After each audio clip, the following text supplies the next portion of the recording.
walked out. When I got in that car, you should have seen that airport. It was alive at midnight. Yeah. Fucking tons of people coming into Austin. I mean, I was like, this has changed a lot. This airport used to be a sleepy fucking hollow. Yeah, the whole town. The pandemic changed the whole town. You know, and then a lot of the tech companies moved here too. That was a big part of it. A lot of these young people just didn't want any part of San Francisco anymore. They're like, we got to get the fuck out of here. Who would want to live there? Who would want to live there? It's dangerous. It's weird. You know, Elon was saying 5 of his friends have been assaulted or robbed. 5. You can't lock your car? Yeah, you got to leave your car open. Window smash open your windows. because they're going to smash it. You know, how do you live like that? Yeah. They basically empowered mental patients who are drug addicts to just live on the street and shit everywhere and harass people. And there's no sign that they're turning it around. They don't seem to be turning it around at all, except for when Xi Jinping came to town. I told him if I was the mayor, I'd buy Xi Jinping a condo. Like, when he's in town, everything's clean. When he came to San Francisco, they moved all the tents. They put up fences so people couldn't put tents back up. They cleaned the streets. And Gavin Newsom was like, well, when you have guests come over, you clean up your house. Like, what? What a crazy gaslighting spin on a fact that you could have fixed this the whole time, and you chose not to until the dictator comes to town.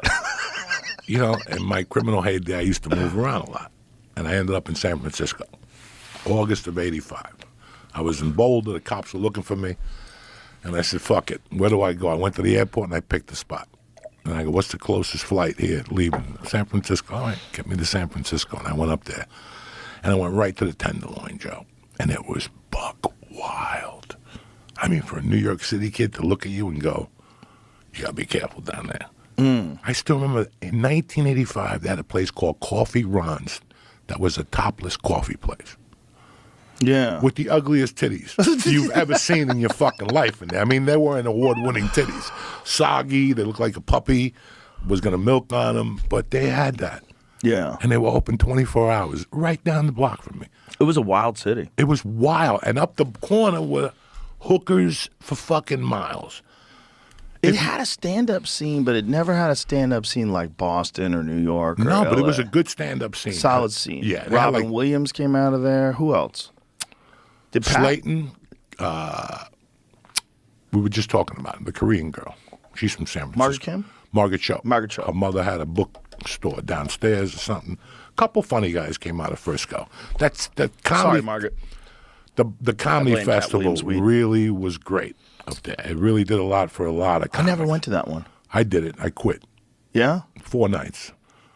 You know, what am I doing? I'm sleeping on the beach. I'm paying for my own hotel. And the judges are comedians from San Francisco. And I'm coming in fucking 12th every night because they don't know me.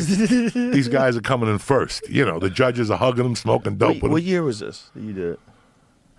97-ish, 98.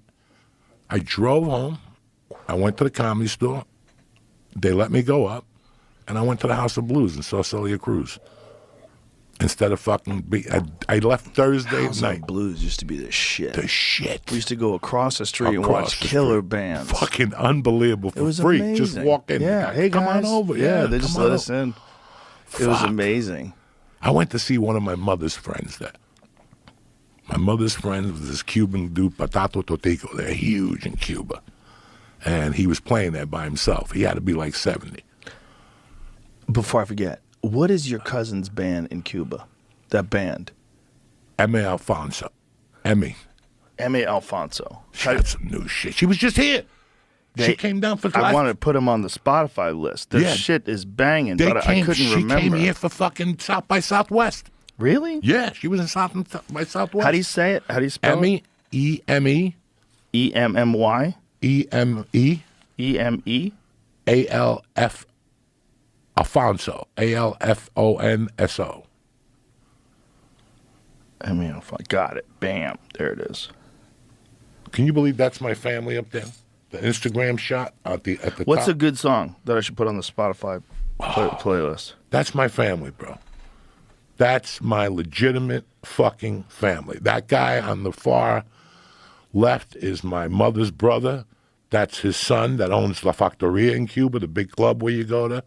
That's his sister, and that's my aunt. Wow. That dude is 80 years old, and he's still a musician, plays congas, Wow. you know, the whole fucking thing. Emmy lives Eki, the guy with the dreads, my cousin, he lives like in fucking Germany or some shit. Really? Yeah, he don't even go to Cuba. He goes to Cuba to pick up a check or something like that. Is he allowed to go in and out? You could. He's a band member. Oh, okay. He So just says he he's can get playing away a with band it? and fucking... Give me what song should I pick Oh, for my this God. playlist? How's Keep Your Head Up? No. The one that you really liked that time was the one when she's walking. Which one's that? I forget. All right, let's all screenshot this. I'll come back to it later. I'll put some of them on the Spotify. And while I got you, can we look at the car? Oh, yeah. Steven Joey wants Seagal to- in the movie with the Jamaicans. Jamie's, With Screwhead. Jamie said he had a 69 Mach 1. I didn't say 69. I didn't know what He it said was. Mach 1. Mach 1. He said MAC, and I was like, that's probably Mach 1. It's an old muscle car, right? Yes, sir. It's probably... Oh, okay, that's a shit. 70. That's a